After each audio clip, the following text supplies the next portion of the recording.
بسم الله الرحمن الرحيم. هنتكلم دلوقتي عن موضوع كان السبب اللي خلى داليا البحيري تخلع جوزها ال 64 حصان، وهو الشخير او السنورنج.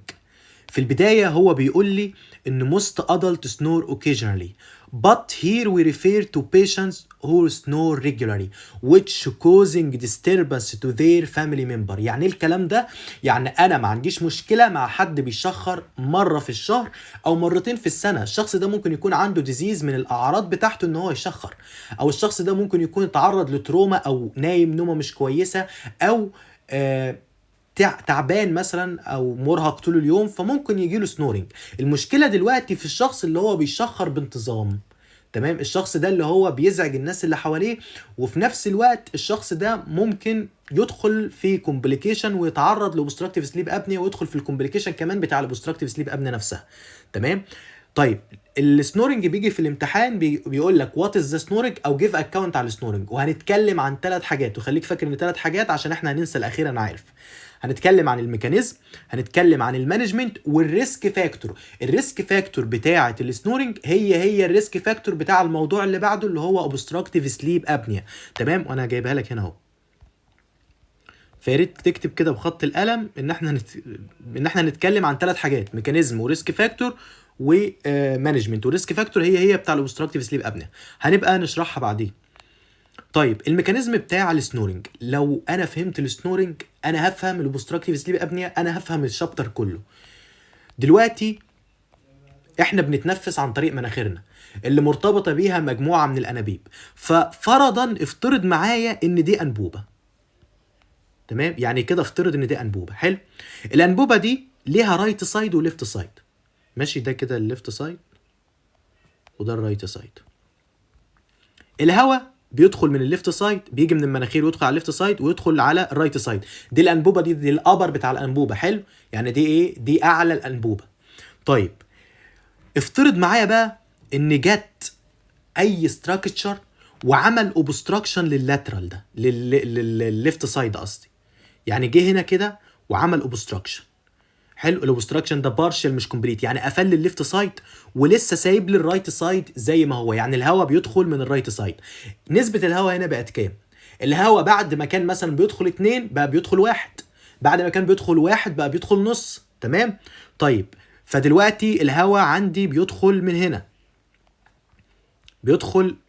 الهواء بيدخل من الرايت سايد بعد ما كان بيدخل من الرايت والليفت، لان الليفت اتقفل فبيدخل من الرايت سايد. كده نسبة الهواء اللي رايحة للجسم قلت، فنعمل ايه؟ نحاول نشفط الهواء اكتر. طب نشفطه ازاي؟ فتلاقي هنا كده حصل ناروينج، هنا يحصل ناروينج عندك في التيوب دي تعمل ناروينج عشان تشفط الهواء اكتر. خد بالك ان الناروينج ده لو كان قوي جدا ممكن يعمل لي كولابس في الاخر. تمام، لو الناروينج ده قوي ممكن يعمل لي كولابس. طيب بتبدا تعمل ناروينج عندك وتحاول تشفط الهواء اكتر. الهواء جاي منين؟ الهواء جاي من المناخير. هل الهواء اللي داخل من مناخيرك ده كفايه؟ لا، هنبحث عن مصدر هواء تاني، فنروح نشوف الهواء اللي داخل من الماوس. تمام، يبقى نروح كده للبق ونحاول نفتح بقى عشان يدخل هواء من الماوس. تمام. طيب فتحت عندك الماوس، بدأت اخد الهواء الماوس طبعا كل ده الشخص وهو نايم. الماوس هنا بيتفتح لا اراديا ويبدأ يدخل هواء، يحاول يشفط هواء من الجو على قد ما يقدر ويدخله. الهواء جاي زيادة وجاي كتير جدا. تمام. طيب دلوقتي الهواء جاي بقوة شديدة خالص. الهواء ده وهو داخل هيقابل في وشه ايه؟ هيقابل الاستراكشر بتاع البق اللي هي اليوفيولا. هيقابل هنا اليوفيولا ده عامله زي بالونه، ماشي، متعلقه في السقف بتاع البق. هيقابل تحت هنا هيلاقي البلد، ماشي. كل الحاجات دي هو بيعملها ايه؟ الهواء داخل بسرعه. دلوقتي كأن بالظبط دكتور جمال شبهها بان في مثلا شباك في الشتاء، انت فتحت الشباك ده والشباك ده وراه ستاره. تمام، انت فتحت الشباك ده والهواء داخل بقوه، بيخبط في ايه؟ بيخبط في الستاره، فبيعمل ايه؟ بيهز الستاره، فالستاره بتطلع صوت نتيجه الهز. ده اللي بالظبط اللي بيحصل. انا فتحت فتحت كده البق تمام، البق اتفتح وبيشفط بيدخل هواء كتير جدا، الهواء ده داخل بسرعه تمام عشان يروح على التيوب عندك دي اللي هي حصل لها فيها اوبستراكشن، التيوب عماله تسحب في الهواء تسحب في الهواء عشان تعوض الهواء اللي فقدته عن البارشال اوبستراكشن اللي حصل ليها. فالهواء هو داخل بيروح يهز عندك اليوفيولا، يهزها من تحت ويهزها من قدام ومن ورا ومن فوق ومش عارف ايه من كل النواحي، ويهز الفلور بتاع الماوس ويهز البلد، فيبدا عندك يحصل فايبريشن، فيحصل السنورنج، يحصل الصوت اللي احنا بنسمعه. يبقى الصوت اللي احنا بنسمعه كان مع الانسبيريشن، تمام، كان مع الانسبيريشن. ده هو ملخص السنورنج، وده هو ملخص اللي بعد كده هنفهم يعني ايه حصل اوبستراكتيف سليب ابنيا والكلام ده كله. ماشي طيب، في حاجه عايز اقولها كمان، هي اليوفيلا دي مثبته بايه؟ او الاستراكشر اللي موجوده دي مثبته بايه؟ مثبته بماسلز. تعالى نرجع لمثال الشباك المفتوح، الشباك مفتوح وتيار هوا داخل وراه الستاره، الستاره بتتهز. طب انت بقى قمت ورحت ثبت الستاره دي كويس، هل لما انت ثبت الستاره هل الستاره هتتهز؟ لا. هل هتسمع صوت؟ لا. ليه؟ لان الصوت كان ناتج عن اهتزاز الستاره، ما كانش ناتج عن ان الهواء بيخبط في الستاره، لا، الهواء اللي خبط في الستاره هز الستاره فعمل لي سنورنج. ده اللي حصل بالظبط هنا، بيحصل يخبط في اليوفيولا، يحرك اليوفيولا فيعمل لي الصوت اللي انا بسمعه. طب لو اليوفيولا دي الماسلز هنا قويه جدا، هل اهتزاز اليوفيولا هيبقى قوي؟ لا، هيبقى اهتزاز اليوفيولا ضعيف، وبالتالي الصوت اللي هسمعه ضعيف. طب لو اللي هو الماسلز دي ضعيفه بقى، وده اللي بيحصل مع كبار السن، الماسلز بتبدا تضعف، لاكسيتي بيبدا تبقى لاكسيتي، تبقى رخوه كده، تمام. طب تخيل لو الماسلز دي ضعفت، يبقى كده اليوفيولا دي مش مثبته كويس، يبقى كده عندك الستاره مش مثبته كويس، البلد مش مثبته كويس، هتحصل فيها فايبريشن اكتر فيحصل سنورنج اكتر، تمام. ده اللي انا كنت عايز اقوله. طيب تعال نقرا الكلام ده. فهي بيقول لك ان هي بتبدا بان حصل partial obstruction of the upper airway، الابر ايروي حصل له partial obstruction وليس complete، تمام، لان هنا MCQ partial snoring partial وليس complete، تمام. leading to، هنضطر دلوقتي حصل partial obstruction في الابر ايروي، فالاير واي تبدا ايه، تلاقي عندك الانبوبه دي بدات تضيق وتشفط في الهواء، وهي بتشفط في الهواء فبتضيق، بتشفط في الهواء، الهواء جاي من المناخير لا مش كفايه، يفتح لي البق، يفتح له البق، فيبدا leading to opening الماوس during sleep.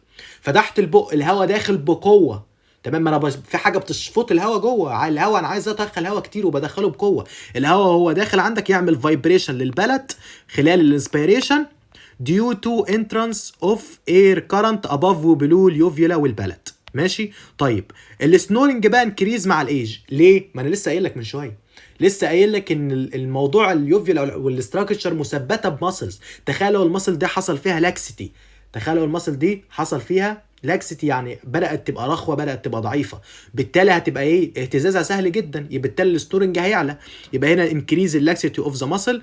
تاني حاجه كمان ان الناروينج ممكن يزيد، الناروينج بتاع الاير واي خلال الايجنج. ازاي؟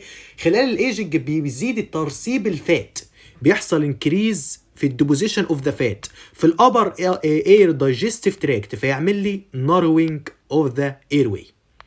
طيب وقلنا بقى الريسك فاكتور هنكتبها، متفقين، وهنشرحها بعدين. المانجمنت بتاع السنورنج 3 بحرف ليه.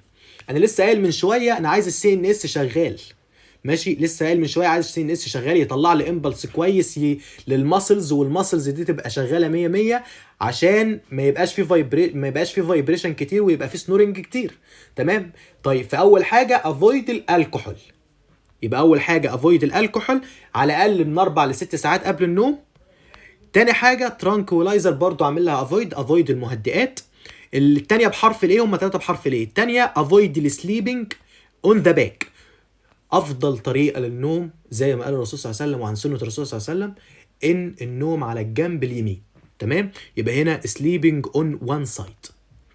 طيب الايه الاخيره اللي هي advise weight loss، وبيقول لك ان انت لو الشخص اللي عنده سنورنج ده لو فقد 10% من وزنه هيقابلها فقد 26% او نقص 26% من مؤشر اللي هو المؤشر بتاع صعوبة التنفس، تمام، اللي هو الريسبيراتوري ديستربنس اندكس. يبقى advise weight loss 10% reduction in weight lead to 26% reduction in the respiratory disturbance index. اخر حاجه بقى، لو الثلاثه دول ما نفعوش يبقى هاخده اروح اوديه على العمليات، هعمل له عمليه اسمها يوفيولو بالاتو فرنجيوبلاستي. وقلت له واليوفيولو بالاتو فرنجيوبلاستي دي عمليه بشيل فيها اليوفيولا والبلت والتونسلز، وبصراحه هي عمليه كلاسيك قوي، يعني غالبا دلوقتي ما بتحصلش. ده بالنسبه للسنورنج. الاوبستراكتيف سليب ابنيا بقى